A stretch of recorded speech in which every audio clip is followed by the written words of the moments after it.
مولاي صل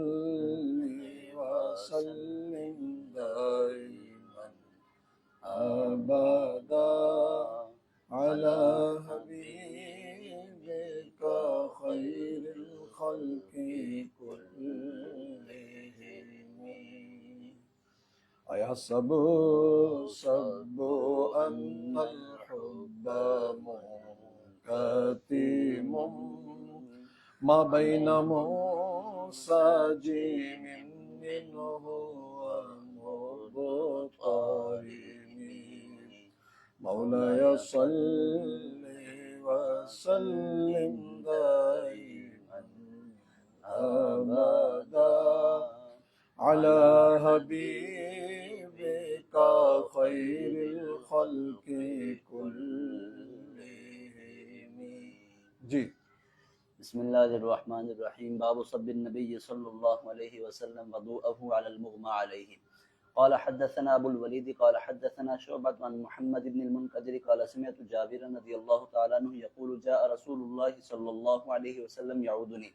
وانا مريض لا اعقل فتوضأ وصب علي من وضوئه فعقلت فقلت يا رسول الله صلى الله عليه وسلم لمن الميراث انما يرثني كلالة فنزلت آية الفرائض. باب ہے نبی پاک صلی اللہ علیہ وسلم کا اپنے وضو سے بچا ہوا پانی مغمى علیہ، جس پر غشی طاری ہو جاتی ہے، اس پر انڈیلنا۔ امام بخاری اپنی سند کے ساتھ بیان فرماتے ہیں کہ محمد بن منکدر سے روایت ہے، کہتے ہیں میں نے اسے جابر سنا، وہ کہتے ہیں کہ رسول اللہ صلی اللہ علیہ وسلم تشریف لائے میری عیادت کے لیے۔ میں مریض تھا، بات سمجھ نہیں رہا تھا، حضور نے وضو فرمایا اور مجھ پر اپنے وضو کا بچا ہوا پانی انڈیل دیا، میں فوراً ہوش میں آ گیا۔ میں نے عرض کی یا رسول اللہ میری میراث کس کے لیے ہوگی؟ کہ جز نیس یاری سنی، میرا وارث بنے گا کلالہ، یعنی جس کے نہ اولاد ہو اور نہ ہی والدین ہو۔ تو فرائض کی آیات پھر نازل ہو گئی وَيَسْتَفْتُونَكَ فِي النِّسَاءِ قُلِ اللَّهُ يُفْتِيكُمْ فِي الْكَلَالَةِ۔ جی باب الغسل والوضوء في المخضب والقدح والخشب والحجارة. قال حدثنا عبد الله بن منير سمع عبد الله بن بكر قال حدثنا حميد عن انس رضي الله تعالى عنه قال حضرت الصلاة فقام من كان قريب الدار إلى أهله وبقي قوم فأتي رسول الله صلى الله عليه وآله وسلم بمخضب من حجارة فيه ماء فصغر المخضب أن يبسط فيه كفه فتودأ القوم كلهم قلنا كم كنتم قال 80 وزيادة. جی امام بخاری باب بیان فرماتے ہیں کہ غسل وضو کو کرنا مخضب، یہ جو مخضب ہے اس کو آپ سمجھ لیں کہ وہ برتن جس کے اندر کپڑے دھوئے جاتے ہیں، ٹپ، اس دور کا جو ٹپ تھا، اور پیالہ اور لکڑی اور پتھر، کہ ان برتنوں کے اندر وضو کیے جاتے رہے۔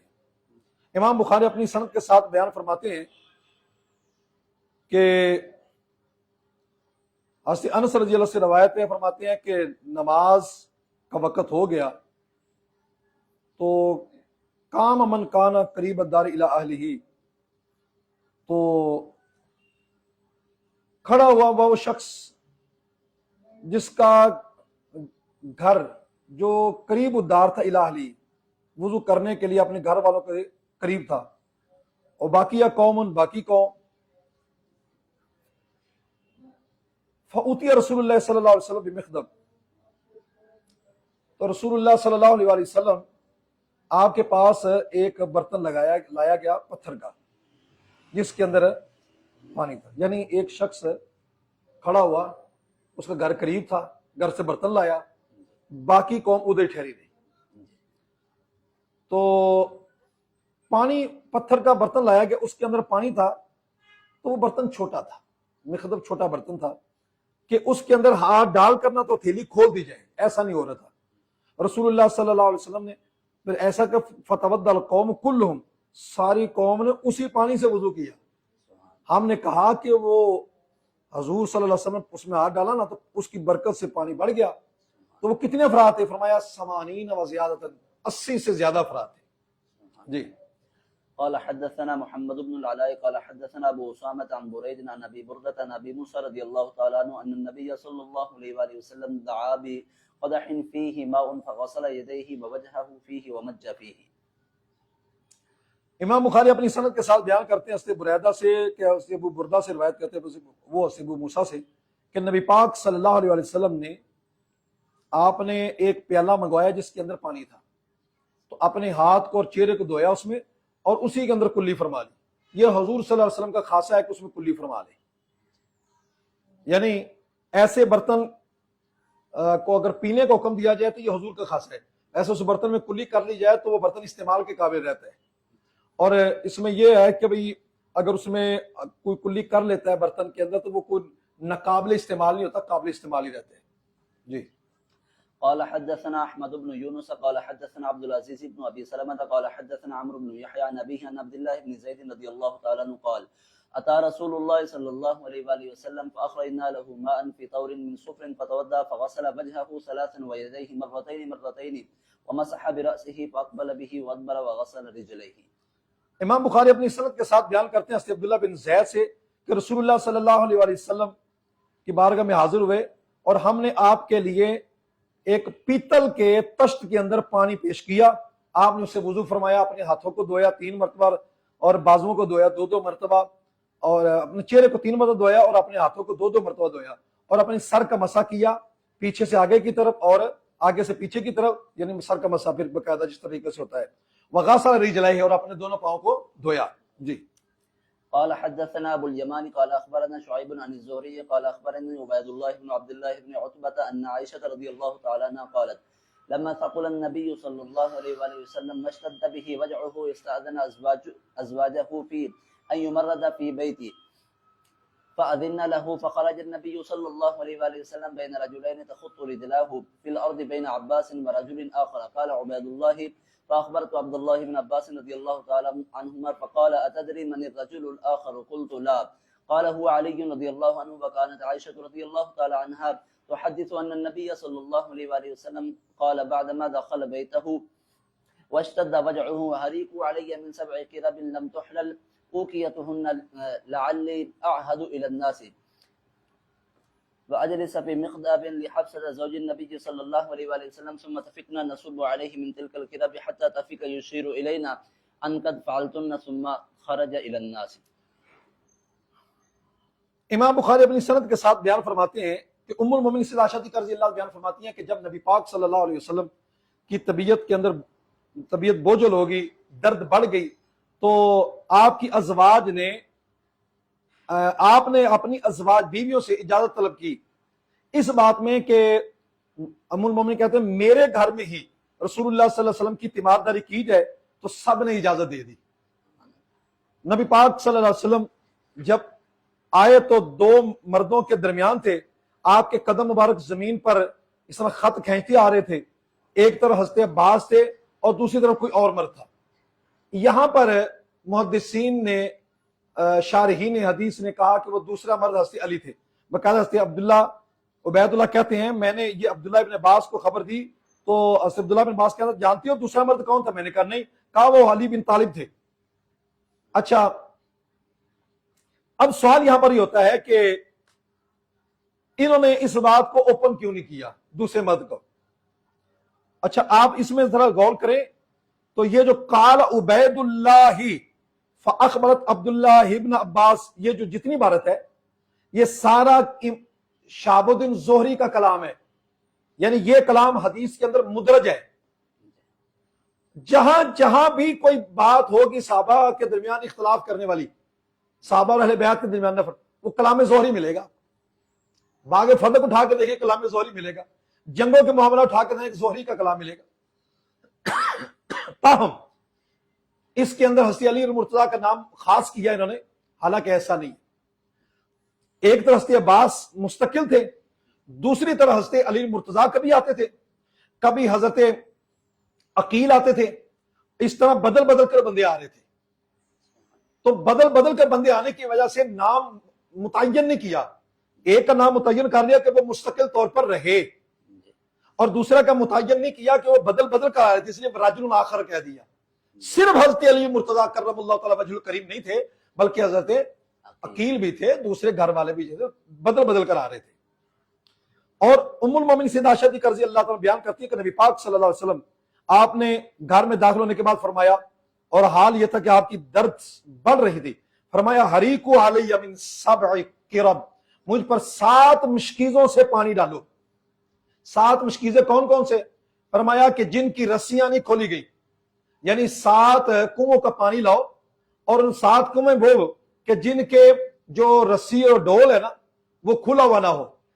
جس کا رسی اور ڈول کھل جائے اس کا مطلب ہوتا ہے پانی زیادہ چلتا نہیں ہے۔ پانی زیادہ چلنے والا ہے اس کنویں سے، وہ پرانے بھی ہوں گے، پانی چلنے والا بھی ہوگا، وہ لے کر آنے، اور یہ بطور برکت کے تھا۔ شاید کہ اس امید سے کہ میں لوگوں کی طرف جا کر واز کروں، یا اس امید پر کہ حضور لوگوں پر جا کر واز فرمائیں، حضور کو بٹھا دیا گیا ایک بڑے سے ٹپ میں جو ام المومنین سیدہ حفصہ رضی اللہ تعالیٰ عنہ کے گھر سے منگوایا تھا، یہ ان کا تھا۔ پھر ہم شروع ہو گئے حضور کے اوپر پانی انڈیلنا، حتیٰ تافی کا یشیر لینا، حتیٰ کہ حضور نے ہمیں اشارہ کرنا شروع کر دیا کہ تم نے اپنا کام مکمل کر لیا۔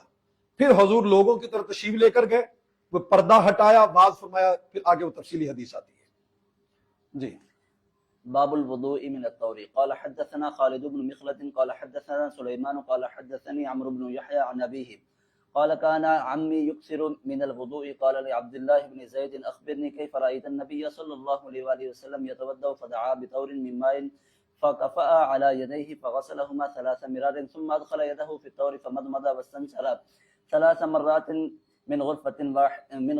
واحدة ثم أدخل يده فاغترف بها فغسل وجهه 3 مرات ثم غسل يديه إلى المرفقين مرتين ثم أخذ بيده ماء فمسح رأسه فأدبر به واقبل ثم غسل رجليه فقال هكذا رأيت النبي صلى الله عليه وآله وسلم يتوضأ۔ باب ہے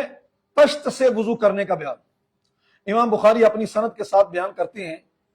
حضرت یحییٰ سے، وہ اپنے والد گرامی سے، عمر بن یحییٰ سے، اپنے والد گرامی یحییٰ سے، کہ میرے چچا جان وہ حضور کو اکثر وضو کراتے تھے۔ وہ کہتے ہیں کہ حضرت عبداللہ بن زید نے مجھے خبر دی کہ انہوں نے حضرت عبداللہ بن زید کو کہا کہ مجھے بتائیں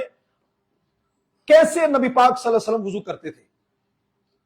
تو انہوں نے پانی کا ایک تشت منگوایا، اس کو اپنے ہاتھوں پر انڈیلا، 3 مرتبہ دھویا، پھر اپنے ہاتھ کو تشت میں داخل کیا، یعنی مائع مستعمل نہ ہو جائے، پہلے دھویا پھر داخل کر لیا، پھر کلی کی ناک میں پانی ڈالا اور 3 مرتبہ جھاڑا ایک ہی چلو سے، پھر اپنے ہاتھ کو داخل کیا، پھر ان چلو لیا دونوں ہاتھوں کے ساتھ، اس کے ساتھ اپنے چہرے کو دھویا 3 مرتبہ، پھر دونوں ہاتھوں کو دھویا کونیوں سمیت 2 مرتبہ۔ ان کی روایت میں 2 مرتبہ آ رہے ہیں، باقی 3 مرتبہ کا قول ہے۔ پھر اپنے دونوں ہاتھوں کے ساتھ پانی کو لیا، اپنے سر کا مسح کیا، پھر دونوں ہاتھوں کے ساتھ آگے سے پیچھے کی طرف اور پیچھے سے آگے کی طرف لے گئے، پھر دونوں پاؤں کو دھویا اور کہا اسی طرح میں نے نبی پاک صلی اللہ علیہ وسلم کا وضو کرتے دیکھا۔ باب سے مناسبت کہ تشت سے وضو کا بیان وہ ہو گیا۔ جی قال حدثنا مسدد قال حدثنا حماد عن ثابت عن انس رضي الله تعالى عنه ان النبي صلى الله عليه واله وسلم دعا بإناء من ماء فأتي بقدح رحراح فيه شيء من ماء فوضع أصابعه فيه قال أنس فجعلت أنظر إلى الماء ينبع من بين أصابعه قال أنس فحذرت من توضأ به ما بين 70 إلى 80۔ امام بخاری اپنی سند کے ساتھ بیان کرتے ہیں حضرت انس بن مالک سے کہ نبی پاک صلی اللہ علیہ وسلم نے پانی کا ایک برتن منگوایا تو لایا گیا ایک بہت بڑا کھلا پیالہ جس میں کچھ پانی بھی تھا، آپ نے اپنی انگلیاں اس میں رکھی۔ حضرت انس کہتے ہیں میں دیکھ رہا ہوں نبی پاک صلی اللہ علیہ وسلم کے انگلی مبارک کی طرف کہ آپ کی انگلیوں کے درمیان سے پانی پھوٹ رہا ہے۔ حضرت انس کہتے ہیں میں نے بندوں کا اندازہ لگایا جن بندوں نے اس پانی سے وضو کیا تھا، تو تشت تھا نا بڑا، 70 سے لے کر 80 تک کے بندے تھے جنہوں نے اس ایک تشت سے پانی سے وضو کیا تھا۔ مولا صلی وسلم دائما ابدا علی حبیبک خیر الخلق کل